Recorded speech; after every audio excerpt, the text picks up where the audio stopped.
Graça e paz, meus irmãos. Deus abençoe vocês. Que alegria estarmos aqui em mais uma conexão apostólica para um tempo de edificação, de conexão de coração. E eu quero, de antemão, já estimular você, se ainda não se inscreveu no canal, se inscreve, ativa as notificações para você não ficar por fora de tudo aquilo que a gente tem produzido aqui para a sua edificação. E também compartilha com as pessoas que você verdadeiramente acha que precisam ouvir aquilo que a gente tem compartilhado. A proposta desses vídeos é justamente a gente transmitir valores para o reino de Deus. Claro que é inevitável que a gente fale de uma forma mais a estar alinhando questões dentro do nosso ministério, mas isso pode ser inspiração, pode ser ajuda para todo aquele que está no corpo de Cristo, até porque nós estamos usando princípios que são imparciais, né? Não são princípios nossos, não são nossas perspectivas, mas são de fato as perspectivas de Deus. Hoje eu quero falar com vocês sobre a fome do reino, a fome que nós devemos manifestar para quebrar as amarras da tradição. Uma das coisas que nós lemos aqui na introdução, um dos pontos, um dos pilares, é que nós não nos curvamos ao conforto da tradição, somos movidos pela fome do reino. Efésios 5,15, Paulo disse assim: portanto, tenham cuidado com a maneira como vocês vivem, e vivam não como tolos, mas como sábios. Aproveitem bem o tempo, porque os dias são maus. Por esta razão, não sejam insensatos, mas procurem compreender qual é a vontade do Senhor. Vamos voltar lá no capítulo 4, Efésios 4, 17. Ele diz: isto, portanto, digo e no Senhor testifico: não vivam mais como os gentios, que vivem na vaidade dos seus próprios pensamentos, tendo o seu entendimento obscurecido, separados da vida que Deus concede, por causa da ignorância em que vivem, pela dureza do seu coração. Tendo se tornado insensíveis, eles se entregaram à libertinagem para, de forma desenfreada, cometer todo tipo de impureza. Então, de fato, a proposta desse sermão, dessa ministração, é despertar em nós uma santa insatisfação com a mediocridade, com o formalismo, e cultivarmos uma fome ardente pela manifestação plena da vontade de Deus e pela reforma contínua. Isso é que deve estar ardendo em nosso coração. Então, a primeira coisa que a gente deve entender é que é muito fácil se acomodar naquilo que é funcional ou naquilo que é aceitável à nossa fé e prática. Mas o verdadeiro problema é quando a tradição, que não é algo que vem do Espírito Santo, não é vivificado pelo Espírito Santo, se torna um obstáculo para a voz de Deus e, consequentemente, para uma reforma. O que eu acho interessante é que hoje muitos chamam o cristão evangélico de protestante por conta da reforma protestante que aconteceu ali na Igreja Católica, com não Lutero sendo o pioneiro, mas como ali acontecendo de forma enfática através dele. Mas uma coisa que eu acho interessante é que ainda existe uma necessidade de reforma no contexto que nós vivemos. E com isso eu não estou abraçando a teologia reformada, porque esta sim também precisa de reforma. Tem muita coisa naqueles que se dizem reformados por acharem que tem ali a plenitude do conhecimento, mas patinam e erram em muitos contextos. É por isso que todo partidarismo ele é falho. É por isso que todo posicionamento que se coloca numa extremidade, que defende uma bandeira, uma linha de pensamento que não é a palavra na sua essência, é perigoso, porque gera verdadeiramente esse isolamento, esse endurecimento do coração com relação à voz de Deus e aquilo que o Espírito Santo quer fazer e falar com a igreja. Tanto é que quando lemos as cartas em Apocalipse, que foram ali palavras do próprio Senhor Jesus, ele diz: aquele que tem ouvido, ouça o que o Espírito diz às igrejas. Então, de fato, a gente precisa estar com os nossos ouvidos atentos àquilo que Jesus tem para nós. E, consequentemente, a gente não pode de maneira nenhuma ficar vivendo como gentios, na inutilidade dos seus pensamentos, mas, como Paulo disse em Efésios 5, buscar discernir a vontade de Deus. Isso sim é o que vai fazer o diferencial na nossa vida. É isso que vai trazer uma satisfação plena na nossa vida. É isso que vai dar sentido verdadeiro à nossa vida como filhos de Deus, como igreja de Deus. Então, nesse momento eu quero ver com vocês o que significa a fome do reino. Então, poderíamos dizer que imediatamente significa não viver na inutilidade. Como Paulo descreveu, mente endurecida, separada da vida de Deus, que opera em vão. Ou seja, quando há uma acomodação à tradição vazia, pode levar à esterilidade espiritual. E a gente sabe que verdadeiramente fomos chamados a ser produtivos, a ser frutíferos. Então, esse tipo de vida, de conduta, gera a inutilidade e, consequentemente, a infertilidade, a esterilidade. É algo que a gente precisa observar. Outro ponto, andar em sabedoria e discernimento, como está escrito lá em Efésios 5,17. A fome do reino está associada com nos levar a buscar sabedoria, a discernir a vontade do Senhor e a remir o nosso tempo. Porque isso é o oposto de uma fé estagnada. Pessoas que estagnaram na fé, elas não buscam, elas não têm discernimento e elas não têm administração do seu tempo. E uma coisa que a gente precisa ter muito bem definida na nossa vida é discernimento, para que nós sejamos produtivos e úteis para o Senhor naquilo que nós estamos fazendo. Por exemplo, uma pessoa que está faminta, ela não se contenta com uma refeição de plástico. Ela busca o alimento de verdade. Assim, a alma faminta por Deus não se satisfaz com rituais, tradições, mas de fato, o que nutre a sua vida é a presença de Deus. A presença de Deus é a força que vivifica e transforma, tornando a fé vibrante e relevante. E, consequentemente, o clamor que nós devemos ter no nosso coração por mais de Deus. A gente deve estar, de fato, sendo tomados por uma insatisfação, um anseio espiritual por ver o mover de Deus, por mais da glória, por mais do poder, porque isso de fato é um sinal de que nós somos vivos, nós estamos vivos.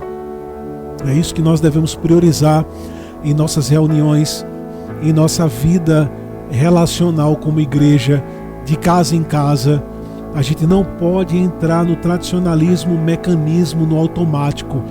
A gente precisa verdadeiramente ser um organismo vivo como o corpo de Cristo. E eu espero que até aqui você esteja compreendendo muito bem aquilo que nós estamos colocando, para que sejamos de fato pessoas famintas pelas coisas de Deus, famintas pelos padrões do reino, e cada vez mais venhamos a rejeitar aquilo que não está associado com o reino de Deus. Então, o que eu posso fazer para alimentar a fome do reino? Primeiro, a gente precisa ter uma autoavaliação honesta. Perguntar a nós mesmos: será que nós estamos confortáveis demais? A minha fé, ela é autêntica ou é apenas ritualística? Isso é uma coisa que nós devemos fazer. Examinar a nós mesmos para vermos se nós estamos verdadeiramente sendo produtivos e temos a intenção de sermos produtivos. Busca intensa pela presença de Deus.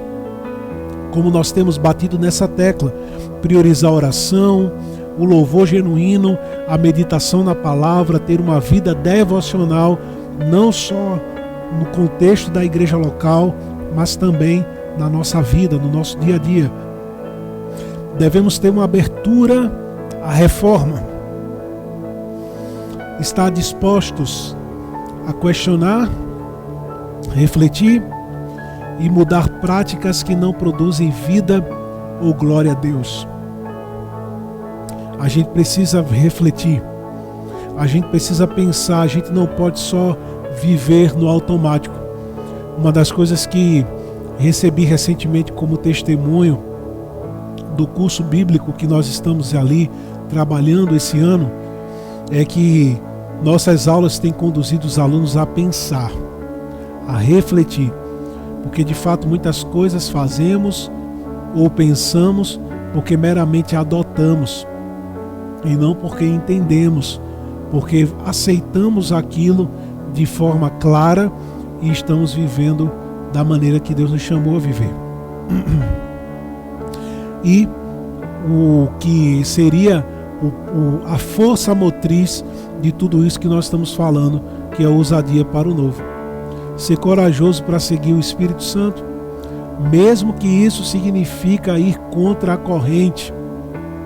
Você precisa se acostumar em ir contra a corrente.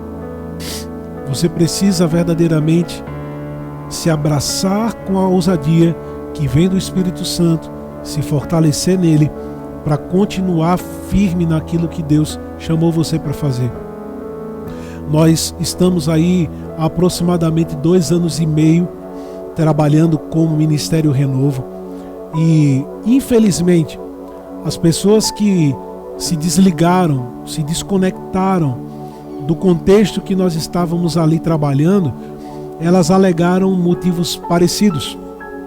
Nós não estamos na mesma frequência, nós não estamos à altura daquilo que nos tem sido passado. Irmãos, não tem como viver reino de Deus se nós não vivermos excelência, excelência moral, excelência na vida, diligência, operosidade, ousadia. Não existe reino sem responsabilidade. Então, eu sempre perguntei, sem ser intrusivo, inconveniente, mas o que isso significa? Não está na mesma frequência do reino ou do renovo do nosso ministério. E verdadeiramente a resposta sempre era a mesma, não, porque a gente não está na mesma frequência. E sinceramente eu acho que é por justamente esse confronto, estímulo a sair da zona de conforto, que muitos não se dispõem a romper. E eu digo a você, estimulo, não retroceda daquilo que Deus te inseriu, porque as pressões estão te rodeando. Paulo disse, 2 Coríntios, capítulo 4, versículo 16: por isso não desanimamos, pelo contrário, mesmo que o nosso corpo ou exterior se desgaste, o nosso ser interior se renova dia a dia, porque a nossa leve e momentânea tribulação produz para nós um eterno peso de glória, acima de toda comparação, na medida em que não olhamos para as coisas que se veem, mas para as que não se veem, porque as coisas que se veem são temporais, mas as que não se veem são eternas. Então guarde isso no seu coração. De fato, você precisa perseverar, ainda que as tribulações estejam, ainda que as pressões venham, ainda que os questionamentos se levantem, não abra mão, não desanime, continue, porque o final ele é glorioso. E eu não falo o final conosco, né? Cumprir uma agenda, cumprir o que é estabelecido no ministério, mas eu estou falando sobre o que você vai receber no dia que você estiver diante de Jesus. É isso que vai fazer sentido. A tua dedicação, a minha dedicação. A gente não está abrindo mão do que é eterno por causa do que é passageiro, do que é momentâneo, do que é terreno. Então isso vai alavancar a nossa fé para que a gente continue firme, fazendo tudo isso para estimular a fome do reino. A gente precisa ter fome do reino, ser verdadeiramente sedento pelas coisas do reino, a vontade de Deus. E eu encerro trazendo isso à tona. João capítulo 4.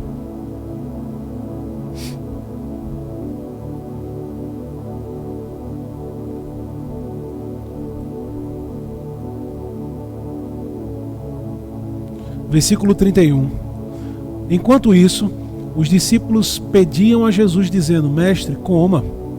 Mas ele lhes disse: Tenho para comer uma comida que vocês não conhecem. Então os discípulos começaram a dizer entre si: Será que alguém lhe trouxe algo para comer? Jesus lhes declarou: A minha comida consiste em fazer a vontade daquele que me enviou e realizar a sua obra. Vocês não dizem que ainda faltam 4 meses até a colheita? Eu, porém, lhes digo: levantem os olhos e vejam os campos, pois estão maduros para a colheita.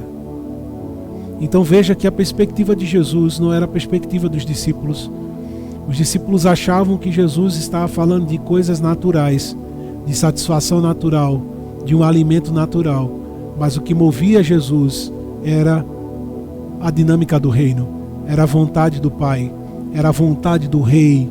Então a minha oração nesse dia é que nós sejamos tomados dessa insatisfação, que sejamos movidos pelo Espírito Santo a desejar mais de Deus, a estar cada vez mais insatisfeitos no aspecto de que podemos viver mais, podemos desfrutar mais, podemos mergulhar mais, podemos desfrutar mais daquilo que Deus tem para nós, porque Ele é uma fonte inesgotável, Ele não tem fim, e nós podemos desfrutar mais e mais da sua presença, da sua glória, da sua vontade, ininterruptamente. Deus não vai nos repreender porque nós estamos querendo mais dele, pelo contrário, Ele vai querer, Ele vai ceder, Ele vai liberar mais e mais sobre a nossa vida, porque Ele concede graça aos humildes, porque Ele está realmente dando sabedoria àqueles que pedem com fé, àqueles que querem mais dele. Então não há restrição. A única coisa que nos separa da profundidade é a nossa decisão. Então realmente decida hoje viver algo novo. Seja renovado na sua vida, seja alcançado pela glória de Deus, e sua vida nunca mais será a mesma. Eu abençoo o teu dia, abençoo a tua semana, e que pela vontade de Deus estejamos aqui conectados mais uma vez numa conexão apostólica. Compartilha, curte, se inscreve, vamos caminhar junto para a glória de Deus. Deus abençoe vocês, até a próxima.